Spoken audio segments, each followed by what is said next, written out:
all the senators that really did at one time represent the people only were interested in representing how much wealth they could steal at the top. So everyone is out searching for it. Well, maybe it's in the best food, or the best clothes, or the best music, or the best movies, or a reality TV show, or another magazine. But you can never get enough of what you don't need.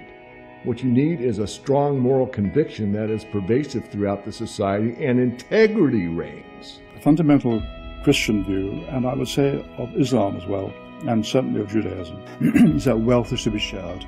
Money has to be shared. You can't take it with you.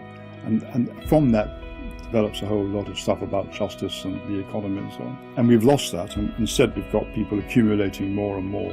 I just think it's disgusting. You know, people have lost their homes, they lost their jobs, they can't pay their mortgages from bankers who made a big mistake and then paid enormous bonuses. I'm sorry, that is simply wrong. And I can't understand why we are not more vociferous about that. My next guest is the author of the book The Silver Manifesto. He has appeared on the highly successful Horseman documentary, which is available to watch on YouTube. He is none other than the Silver Guru, David Morgan. Welcome to Project Civilization. Thanks for having me. So David, you're known for being somewhat of an expert on precious metals, in particular silver. Now, as we know, silver has been used as money before, and it's also been used in many industrial applications, but gold doesn't have that much industrial application. So David, why should our audience take any notice of precious metals, especially gold, which was once referred to as being a barbarous relic by John Maynard Keynes? Well, on a strict gold standard, it restricts governments and central banks from issuing too much currency, and that prevents collapse of the entire system. Right now, the system is based on a lie, and the idea is that there's no such thing as a free lunch, or you can't get something for nothing, yet the central banks are able to create money out of nothing, literally out of thin air. So this is a lie, and this is something that will end. They always have 100% of the time up until now, and of course we're seeing the end of a get something for nothing empire, and that's kind of what the movie talks about in the Four Horsemen film. So David, I have to admit I'm a little bit on the fence when it comes to a gold standard. I think Steve Keen has some very valid points about gold's inflexibility compared to fiat currency, and I don't think we can categorically rule out the possibility that simply reforming the existing banking system could stop speculative investing and move us back to the traditional role of banking, which was to advance business loans. Do you think that would take us back to a more prosperous and happier time, or do you think that we have to go further than that? Well, even though I guess I'd put myself in the gold bug camp, gold really is misunderstood. The key is honesty. The key isn't gold. The key is an honest financial system. In fact, my mission statement is to teach and empower people to understand the benefits of an honest financial or monetary system. So that's the key. It's not gold. Gold restricts governments from issuing too much, and that's a good way to do it. It's worked in the past, but they fail as well, because unless it's a strict gold coin standard, what happens is the governments or central banks or both start to issue too much currency, so they issue things that don't exist. Without it, the system is more and more unstable. So if you're not tied to gold, or at least to an honest system, then the system becomes more and more unstable, and huge misallocations of capital and labor take place. And at some point, more and more people distrust the system entirely. If you look at the Four Horsemen film you spoke about earlier, at the beginning of the interview, it'll give you more insight into that whole idea, and how there's basically a cycle of life, if you will. There's a cycle to empire, and the film does a very good job of acquainting people with that cycle. Okay, so David, what interests me obviously about precious metals is, as you said, it's a form of honest money. If our world operated on honest money now, what would the new norms look like? And what do you think at the macro level, if fiat currencies were to be abolished, what would the new prosperity look like, and what would we see disappear? Well, what you'd actually see is you'd see something that's a bit of a buzzword now, and that's sustainable development. You would see capital, if you call it gold, and we will for this exercise or this thought experiment, if you want to call it that the increase in capital on a global basis is about 1 to 2% a year. So if the economy grew with the capital base, so the gold coming up out of the ground, you would see the allocation or growth of the economies at a 1 to 2% rate. So to use an analogy, it's sort of like if you're a workout nut, and if you want to get there fast rather than taking a 5-year plan or something to get from A to B, you start injecting steroids. You can get to the body mass you need for a particular sport or event or whatever much faster, but you pay a price for that injection or those injections, and that's sort of injecting free money into the system, and because of that, eventually you're going to have to pay a price for it. And we're seeing that now as the whole global economy is very, very unstable. So the idea is that you have sustainable growth. You have it based on a money supply that is restricted by nature, and there would be much more thought and care taken to how you would allocate that capital. So, David, I want to talk now about the global debt bomb, as you just briefly touched on. Australia's Reserve Bank is rumoured to be cutting the cash rate soon. And as we know, Japan is in negative interest rates. So, David, what's happening at the moment? And does this moment in history compare with any other time you've lived in your life before? And it's the first time, really, where the banks themselves have said that negative interest rates prove that fiat money becomes worth less and worth less until it's worthless. So that's something people have to bear in mind. I mean, it's absolutely in your face, and some people don't even recognize it. But if I give you $10 for 3 years and you promise to pay me back $9, I may have lost even more because of inflation, but I'm guaranteed a loss. And this is what's happening. So it's absolutely unprecedented on a global basis. Never happened before that I'm aware of. I don't see anything in history that is equivalent to it. And it's really the beginning of the end as far as the beginning of the end started quite some time ago. Excuse me. But this is absolute proof that your money is worth less over time. So, David, a lot of our audience watching are from Australia. So, do you have any interesting facts or views on the Australian economy, or is it in exactly the same situation now as the rest of the Western nations? Well, there are subtle differences. Basically, however, the whole world is tied to the U.S. dollar. It is the reserve currency of the entire globe. So as the dollar goes, so goes the planet. And there may be some exceptions. The BRICS countries are trying to be an exception to that and create their own settlement system outside the SWIFT system. And they may be able to offset the coming unraveling, which is unraveling now, but will continue to unravel in some ways. But really, they're not big enough, strong enough, and it hasn't been used enough. It's not viable enough, flexible enough, and it's too small, really, for the Brazil, Russia, India, China, and South Africa to really remove themselves as the whole global empire unravels. So basically, we're all in the same boat. There will be exceptions here and there, not really nation states, but ways of life. People that are actually living more with less electricity and less ties to the financial system are actually going to be better off, because as the financial system unravels and the transactions become more and more difficult, and there aren't the available resources that there was, let's say, 10 years ago, then those people that are used to living on less will probably not feel as badly as someone that's used to, let's see, trading stocks for a living, and when the financial system really, really starts to crunch, they won't have any skills, really, that would allow them to carry on as well as someone that has those skills. So, David, the millennial generation, they don't seem to have it as good today as what the baby boomers had it when they were in their early 30s, with free education and affordable housing and a much lower cost of living. So, David, what's happening to the younger generations today, and who's to blame for their folly? I am, which means we are.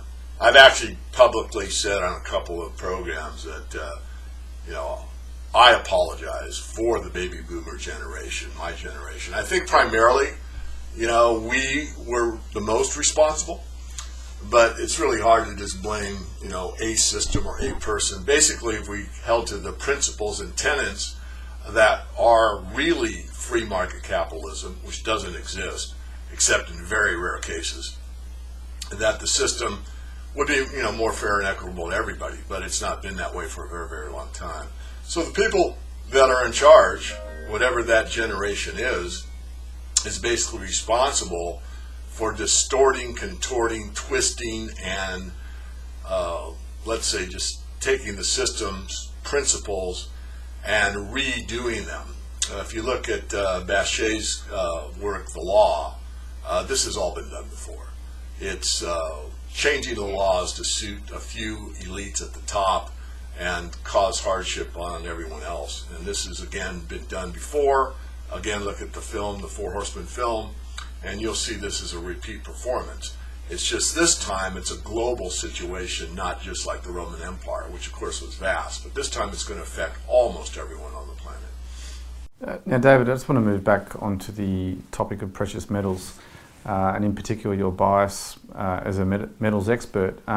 In 2011, when the silver price was nearing $50 US an ounce, what were you telling people back then?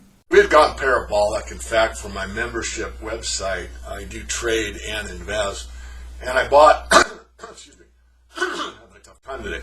Sorry.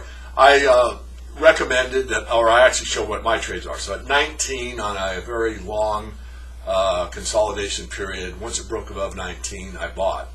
And I bought all the way up, or held from 19 to 26, which is $7, which is like 35,000 contract if you're trading a large contract. And then I backed out. And then, after I made that rather tidy profit in a very short amount of time, QE2 was announced. And I got right back in, basically where I got out. I got back in at 26, rode it all the way up to 48 and change, and called the top 3 days before the exact top. And I have many people around the world that have thanked me for that call. I also have some that are well known on the alternative news, like your show, that actually were emailing me information that if you don't get out, because I was warning people. When it got above 35, I said, please, if you've got to buy, don't buy at all. Don't put in your life savings in the silver now. It's moving too fast, it's moving too strong, it's moving too high, and this is going to end at some point, and I think it's going to end fairly soon. So I was very, concerned on a parabolic move. I just have too much experience in the markets, particularly silver and gold, to not call it as I see it. So the biggest mistake I probably made was not calling the exact, almost the exact top. That was great. Even though people said if I called the top, I would lose my reputation, I'd lose my business, I'd be forever scorned, the internet would hate me, and on and on. Well, I listen to people, but not a lot. I do my own work. I called the top. I was right. None of those people that warned me that silver's going to 100 and don't call a top were wrong, and they never apologized, and I really don't care. But that's basically where it sits. So all markets move up and down. Silver is no exception, and it can get overbought or overextended during certain times. And of course, that top has been the top for the last 5 years, as we all know. When I interviewed Jim Rogers, he said that for most of his career, he's always heard about the supply-demand issues with gold and silver, obviously being that there's demand and not enough supply. So where do you think the price of both metals are going in the next couple of years? I mean, they've done a fantastic job moving up since December of last year. Do you think there's a lot longer or a lot more way to go? I do. There's very few times in history, in monetary history or history in general, where we get to the point we are right now. And again, we've never been there on a global basis before. And every century or so, it's a long period of time, it's a rare event, the precious metals do an accounting for all the fiat paper that's been printed that's basically becoming worthless. And when that happens, you get huge moves in the paper price of gold and silver. And we're approaching that price. So if you take someone that's as level-headed as Jim Rogers, yeah, there will be, in my view, 5,000 gold is very achievable. 10,000 gold, according to Rickards, not Rogers, Yep. is achievable. And I think you'll just have to take, will silver outperform gold during that big move? And I think it will. So if you get to a ratio of, say, 30 to 1 from the present, like 70 to 1, you would basically do twice as well with silver as you would with gold. But I caution everybody that silver is more volatile, it's a smaller market, so I think everyone that understands what's going on in the global financial system should have both gold and silver. If you can't afford gold, then obviously you should go to silver, but really to balance yourself against what's coming and is already here but is unraveling faster and faster, is to own both metals. Do you think we're going to have a currency system resetting? I mean, if gold goes to 5,000 or 10,000, that could be a signal not to sell because that's the end of our system. Just like in Germany, when a wheelbarrow load of currency would buy a loaf of bread, I mean that's a dead currency. I certainly don't rule it out, and certainly that's my hardest job. The way I see it is, what do you do at the top, and will it stabilize? I think there will be some tie. We have to remember that the bankers seldom lose. So what is most likely to take place is a Bretton Woods 2, some type of global meeting in some well-known city where most of the biggest nation states, the G7 or the G20, meet and they hammer out a new financial system, and they'll probably base it on some type of gold and or other things. I doubt it won't be a gold coin standard. It won't be a true gold standard. I'm sure of that. It could have some tie to gold. It could have some tie to energy. It could be some technocratic thing based on a Bitcoin type of cryptocurrency. It's hard to say where it's going to go. And again, that's probably my hardest job. But once gold becomes overvalued relative to what it purchased, then that's time to take profit, at least partial profit. And again, that's my hardest job. And then what you have to do is find some type of investment that makes sense. So if you compare it against the stock market, or compare it against real estate or raw land or maybe oil or something else, and you determine that it's overvalued, then it makes sense to move into another asset class. And again, that's going to be kind of a real-time decision. Okay, so moving along to the subject of Brexit. Most of the ruling class never thought it was going to be supported. So what does this say for the world economy over the next 3 years, for example? Well, I think the Brexit does a couple things philosophically. It basically shows that as things unravel further and further, self-interest prevails. So you can look at self-interest from a macro picture and drill down, which I'll do for you, and people can think about this on their own. But what it says is that the United Kingdom, who never used the euro currency, they always used the pound even though they're part of the European Union, so that was a little easier for them. They voted and they said, we want to be self-sufficient. We don't want to be part of the euro anymore. That's what the vote said. Whether or not that will actually take place in the future remains to be determined. But what it shows for a fact is that self-interest prevails. So the UK says, I'd rather be in the UK than tied to all these other nations that make up the European Union. And everyone at some point will look for what is the best for them, especially as things break down further. So you'll see a spillover, which we're already seeing, in possibly Spain or Italy. Look at Greece, that say, we have a self-interest in Greece. Now, if you go further down that idea, then there will be factions within the United Kingdom or within Greece or whatever the nation state is, where it becomes more and more self-interest. It becomes this political party against that political party. And that breaks down even further into maybe a subset of that political faction. And that breaks down further to where it becomes basically, as things unravel, you'll see more and more people that basically look at, well, what's good for us? What's good for our neighborhood? I mean, this is the direction it goes. So it goes from a big collectivist system where daddy knows best and daddy tells you what to do and here are all the rules you have to obey, to, we don't need that much government. We don't need that much restriction. We're exiting that. We only have one system above us now, and that's the United Kingdom, and then that breaks down. So we're moving down the political spectrum from collectivism or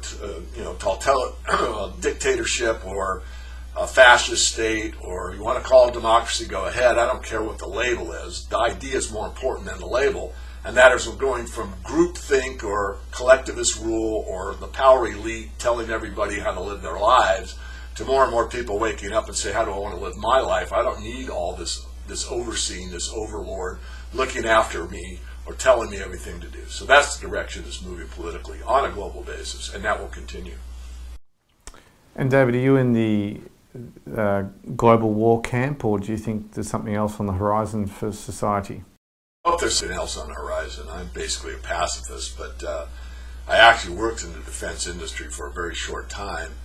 I'm well aware of it, and really the biggest growth factor that's been going on the last 2 decades is war. I mean, if you bought Lockheed Martin or Raytheon or some of the subcontractors to the big defense industry, you've done quite well. If you look at those stocks over time, I'm not talking about a weekly chart, or look at a weekly or a monthly chart. These stocks or companies are on the move up, and this is because there's more and more war all the time. So as a realist, I think that is a distinct possibility. As a head and heartfelt man, I hope that that's not going to be the case, but unfortunately I think that is the direction that we are moving. So David, do you have a central message or any other advice to our audience about the way humanity is moving forward? Absolutely. I think first you have to be educated. You really have to become aware of the past in order to understand where we are now and what the future may bring. And there's a few ways to do that. One is to, again, look at the movie. The other way is, there's several ways, but one, of course, education. That's vast. You can watch YouTube's videos. I would suggest reading the book, The Collapse of Complex Society, Collapse of Complex Civilizations. Goes through the Byzantine, the Mesopotamian, the Roman, all these empires and what brought them down. And it's a very good study. It's a bit of an academic read, but I think anyone that's really interested in like where are we and where are we going can look at history and thumb through or read all of these empires, and all of them collapsed and why they collapsed. So I think that'd be number one. Okay, yeah. I mean, I totally agree. I often think about the fact that we pat ourselves on the back as a society and say that we've got the internet and we've gone into space and all that, but really, we could have probably done that 2,000 years ago, and it just seems that humans do well for 10 generations, and then we don't do so well for a lot longer, and we just keep these cycles, and we just never really get ahead. But yeah, totally agree. And lastly, your book, The Silver Manifesto. Can you tell our audience a bit about that and why you believe it's an important book to read? Well, first of all, if you're a silver buff, it's obviously something you want in your collection. But outside of that, there's a lot more in the book that doesn't even really talk about silver. I mean, the main thrust of your interview has been, what does an honest monetary system look like? And we have a couple chapters in the book devoted to that. It shows you what a non-fractional reserve banking system would look like, and how based on the honesty in a system, based on what the physical reality is out there on the planet, and how you would allocate it in a free and fair way, how that would work, why it would work, and why living the lie that we've been talking about on your interview doesn't work. So that, I say, is number one. Number two is the last chapter that I wrote, Beyond Silver, which looks at, again, philosophically, the questions we've been delving into on the interview, which is, what is the best? Do we actually need money in a society? I mean, that's a very interesting idea. Hardly anyone ever thinks about it. But if you look at the system as a whole, meaning the nation states as they exist today, you've got basically communism, socialism, democracy perhaps, but all of them are tied to the same banking system. Every one of them. So if you're in Russia or you're in Australia or South Africa or Canada, it doesn't really matter what the philosophical, political system or structure is.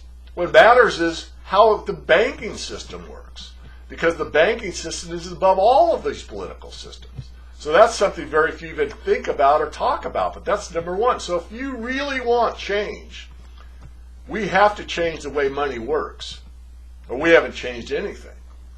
And to me, that's the biggest and most important idea that I can throw out to everyone. Because if we have the reset, and the bankers remain in charge, and the Bretton Woods 2 that I spoke about earlier comes to the fore, and the G20 meets and says, okay, here's the new rule book, and here's how it's going to go. And they really haven't changed the way money works. They still have a fractional reserve banking system where they get to create something out of nothing. We've changed nothing. So this is the time for the counter-revolution. This is the time for sites like yours, people like you, to really wake up and shake up people and get them to ask the right questions. Realize that whatever political structure exists, if the banking overlords are above it, then what's really going on? I totally agree. So David, thank you for coming on today. Sorry this one's actually been a little bit brief, but I thought I'd try and get you on sooner than later, and hopefully at some point in the future you can come back on and we can discuss events as they unfold. Great. Well, thank you for having me. It was a true pleasure, and you had some very good questions. I appreciate it. Great. Thanks, David. You're welcome.